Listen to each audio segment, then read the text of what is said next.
We can do it again, too. Nobody can stop us. So we're starting to learn more about Donald Trump's seemingly abrupt decision to do illegal regime change in Venezuela, and it's somehow even more idiotic than anyone could have imagined. I mean, from the start, we knew that this was always about resource theft, and fundamentally, that is what this is about, seeing as how he did tell reporters that he already gave American oil companies the green light to just go into Venezuela and steal their natural resources. But the thing that reportedly put him over the edge was Maduro's dancing. I'm not making this up. That was the actual straw that broke the camel's back and made them say, now is the time to do it. The New York Times reports Mr. Maduro's regular public dancing and other displays of nonchalance in recent weeks helped persuade some on the Trump team that the Venezuelan president was mocking them and trying to call what he believed to be a bluff, according to two people who spoke on the condition of anonymity. So, yeah, dancing. But if you thought that waging a literal regime change war over dancing was petty, wait until you hear this. Mediaite reports Trump sidelined Venezuelan opposition leader Marina Corina Machado because she accepted the Nobel Peace Prize that he thought he should have won. Trump said on Saturday Machado doesn't have the support or respect needed to run the country, even though she already pledged fealty to him and his regime and promised to let American corporations pillage her country's natural resources. So she got sidelined because he was jealous. This warmongering neoconservative thought that he should have won the Nobel Peace Prize, but he didn't. She won. And even though she literally dedicated it to him, that wasn't enough because she should have never won it in the first place, because this warmonger thinks that he deserves a peace prize. But as for her getting sidelined, I actually think it's kind of funny because it turns out when you invite an imperial power into your country to literally colonize it, it's not always a sure bet that they're going to give you the power that you wanted, even after you promised to be their little puppet. In fact, Maduro's successor, Delcy Rodriguez, is learning the same lesson after signaling her intent to acquiesce so she doesn't end up like Maduro herself. But unfortunately for both of them, the White House is actually considering Stephen Miller for the job of running Venezuela, who pushed the hardest for regime change in the first place. But I just want to point out that Crystal Ball made a really good point about this on The Vanguard, and she said that the people who are cheerleading for regime change in Latin America are the same exact people who are opposed to immigration, but this is what manufacturing a refugee crisis looks like in real time. If you don't want immigration, you have to stop creating conditions where there are more immigrants, refugees and asylum seekers in particular. You have to stop destabilizing entire regions of the globe. And even though it feels worthless to say something like this, I still have to say it because it feels important. All of this is illegal, both under international and domestic law. But the reason why it feels so meaningless to say that is because we've seen the complete collapse of the post-World War II international order, as well as the fall of American democracy, which means law, both domestically and internationally, is effectively whatever Donald Trump says it is, since he has the most power. And on that note, and unfortunately for everybody else, this might just be the beginning of his quest for global domination, because as Politico reports, Trump's regime is signaling that the entire hemisphere is in play, and Trump himself explicitly told Fox News that he's going to do this in other countries as well because, quote, nobody can stop us. And he basically hailed his intervention in Venezuela as the Monroe Doctrine on steroids, the Donroe Doctrine, if you will. And for those that don't know, the Monroe Doctrine in a nutshell is this neoconservative imperialist idea that the United States gets to control what happens in their own backyard, i.e. they get to do regime change in Central and Latin America if they want to, because those countries are within their sphere of influence.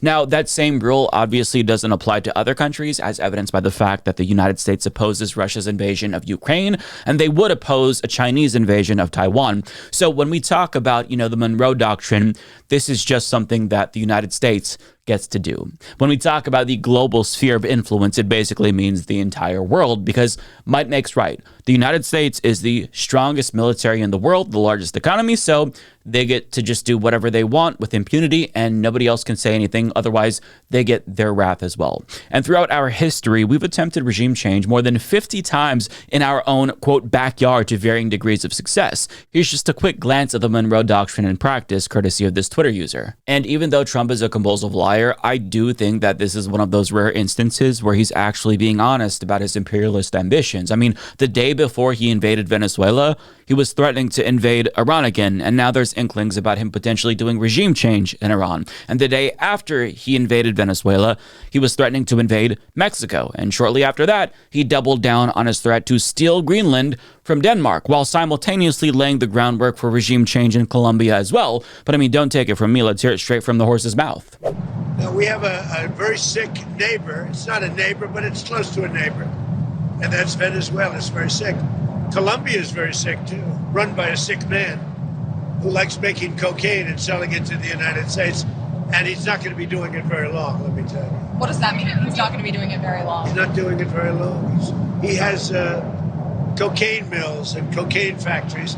He's not going to be doing it very long. So there will be an operation by the U.S. in It sounds Colombia? good to me. Sounds good to me, as if it's just normal to flippantly talk about overthrowing another government and possibly kidnapping another foreign leader. I mean, imagine if every other world leader was half as unhinged as Donald Trump. But I mean, this is where we're at. And to make matters worse, neocons have conspicuously been very loud about Cuba as of late, probably because they know that Donald Trump is one of them for sure. And even though Trump isn't explicitly talking about doing regime change in Cuba yet, he is still talking about regime change in Cuba in a way that should definitely alarm everybody. Just take a look at what he said at a press conference on Air Force One with closeted homosexual Senator Lindsey Graham.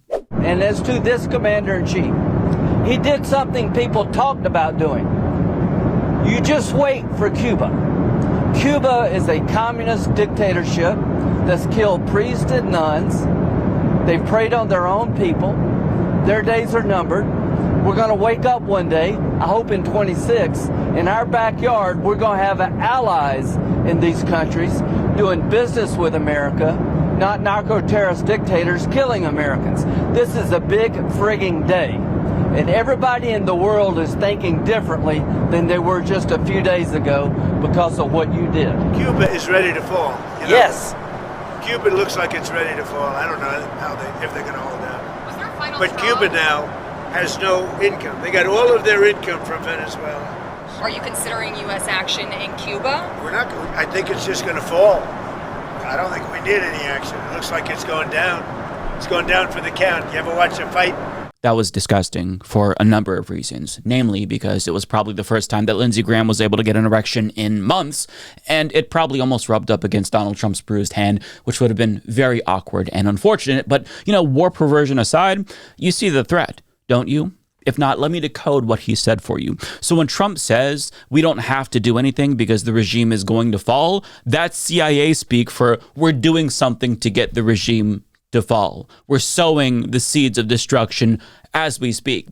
And a lesser discussed story as of late is his threat against Nigeria, which isn't in our backyard. So, you know, in order to justify an invasion there, Trump is currently falsely claiming that there's a genocide against Christians, even though more Muslims have been killed in violence perpetrated by Boko Haram. And let me just say, it is not a coincidence that Nigeria is the largest crude oil producer in Africa, and they also happen to have other natural resources that American corporations would love to get their hands on. But it's especially disgusting to see him feign concern over a genocide in Nigeria while denying an actual genocide taking place in Palestine. He'll never call that what it is because he's implicated in it as well. Nonetheless, it's still worth pointing that out. But to get back to the topic at hand, it makes me feel like I'm going crazy to just casually talk about the U.S. brazenly stealing resources from other countries as if that's a normal thing to talk about. But unfortunately, that's where we're at. And Jamie Kaler on TikTok puts the absurdity of what we are witnessing into perspective, and I thought that this was really cathartic, so I'm sharing it with you. In a stunning late-night operation, I had some friends of mine execute a raid on my neighbor Tom's house. He put up quite a fight, but we got through, and he's in custody. I haven't liked what he's been doing over there for a while now, so I've decided to run his house myself. He leaves his Christmas lights up too long. He never trims his avocado tree that hangs over my fence, and I believe he's running fentanyl out of there. I can't prove the last one, but it makes sense. Anyway, I'll be running his home until a time when I can have a safe, proper, and judicious turnover to some other guy, which probably won't be happening soon. And just a heads up, I plan to take over some other neighbors' homes as well. Phil, across the street, has a pretty cool car I'd like to be in charge of. And Alex, who lives catty corner from me, has a wife who's a yoga instructor. Be taking that one soon. Again, doing it for the good of the neighborhood, so stay tuned. That is basically what we're dealing with, right? And it's not a new phenomenon, by the way, but the reason why so many Americans seem unbothered by this is because we've been conditioned to think that any and everything America does is inherently good because we're the good guys and everybody else is the bad guys. But I think that for the first time in a very long time, a lot of people are realizing that we're actually the baddies here. But this idea that we're the good guys and everything that we do is good and that we should be the world police is reinforced by propaganda in pop culture and news media who framed the illegality of Trump's invasion of Venezuela as more of an open question as opposed to an objective fact of reality. And to add insult to injury, Semaphore reports that outlets like the New York Times as well as the Washington Post actually knew that Donald Trump was planning to invade Venezuela, but they chose to bury the story and not tell the American people about his intent. But even if we knew ahead of time, millions of Americans would still believe that Trump did something good since prominent conservatives, including the owner of Twitter, are sharing bullshit stories about how this is a good thing, including AI-generated videos of Venezuelans supposedly on their knees, crying tears of joy in the streets, thanking Trump for invading their country. But as horrifying as propaganda is, you really don't need it to manufacture consent for regime change when liberal media gets the job done just as fine. Case in point, the Views audience applauded Ana Navarro, who celebrated the kidnapping of Maduro. And the best that you get from liberal pundits and politicians is flaccid warnings about regime change or a finger wag or two about Trump not getting congressional approval, even though they support the outcome, as if Maduro being a bad guy is a justification to overthrow him. I mean, Saddam Hussein was way worse than Maduro, but the U.S. empire made things exponentially worse for the people of Iraq.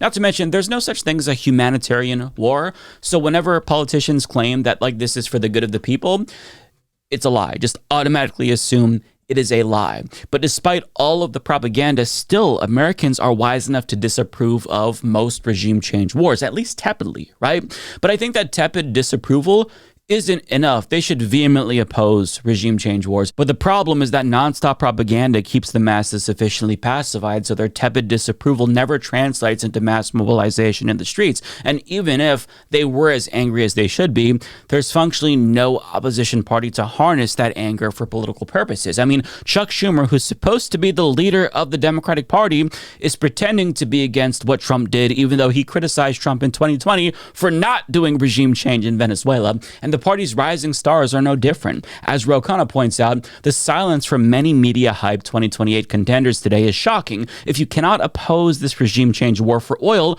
you don't have the moral clarity or guts to lead our party or nation. Which is correct, because as this Twitter user put it in a viral tweet from 2023, a liberal is someone who opposes every war except the current war and supports all civil rights movements except the one that's going on right now. And that describes the most prominent Democratic Party 2028 contenders who can't unequivocally condemn Trump's naked imperialism without any caveats, because they basically support it too, unfortunately. They would just prefer to give it a veil of legitimacy, such as congressional approval first, or, you know, some sort of resolution from the UN, even though it would still not be acceptable and immoral. So I'm not sure how many other countries Trump is actually going to invade. Maybe if we pretend like this is a sufficient distraction from the Epstein files, he'll move on. Either way, it's just entirely something that we can't control. It is up to him. Unilaterally, he can do what he wants because, as he put it, nobody can stop him. And even if they could, they wouldn't, because this is something that Western powers have decided collectively that is a good thing. And if we lived in a sane world, Trump wouldn't just be removed for what he did. He would spend the rest of his life in prison. But we don't live in a sane world. We live in a parody where a corrupt, rapist, pedophile, war criminal president gets to do whatever the fuck he wants with impunity. Do yourself a favor and click the join button on YouTube to become a member. Because Mike's doing a great job getting to watch his videos before everyone else is tremendous. Many people are saying this. Join today, folks. You won't regret it.